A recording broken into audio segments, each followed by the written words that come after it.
In today's video, I'm going to teach you how to manage locked roles in Discord voice chat. Managing access to your Discord voice channels is an excellent way to keep conversations organized and ensure that only the right members can join important discussions. Whether you're creating a private staff meeting, a team strategy room, or a voice channel reserved for specific members, Discord gives you the tools to control who has access. In this tutorial, I'll show you how to manage locked roles by making a voice channel private and configuring its permissions correctly. Before getting started, make sure you have permission to manage channels on your Discord server, or that you have administrator privileges.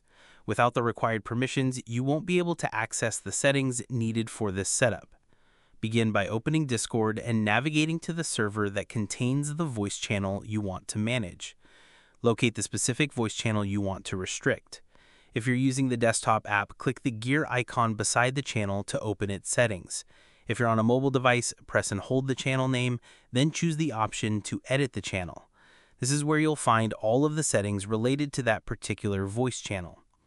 Once you're inside the channel settings, navigate to the permissions section.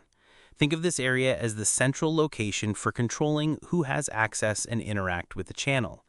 Permissions determine whether members can view the channel, connect to it, speak, use video, or participate in other available voice features. Managing locked roles simply means controlling these permissions so that only approved roles or members can enter the channel. Next, locate the private channel option and turn it on. Enabling this setting changes the channel from being visible to everyone into one that only authorized roles and members can see and join. This is the primary setting that restricts access and keeps your voice channel private. If your server already uses roles such as moderators, staff, or team members, this option works alongside those roles to maintain an organized permission structure. After you've enabled the private setting, be sure to click Save Changes. This is an important step because none of your adjustments will take effect until they're saved.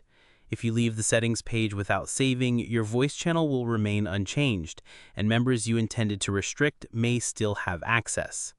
If the results aren't exactly what you expected, return to the permissions section and review which roles or members have been granted access.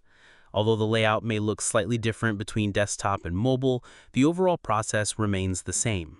Open the channel settings, access permissions, enable the private channel option, and save your changes. You can always disable the private setting later if you temporarily need to make the channel available to everyone again. If you found this video helpful, let me know in the comments, give it a like, subscribe to the channel,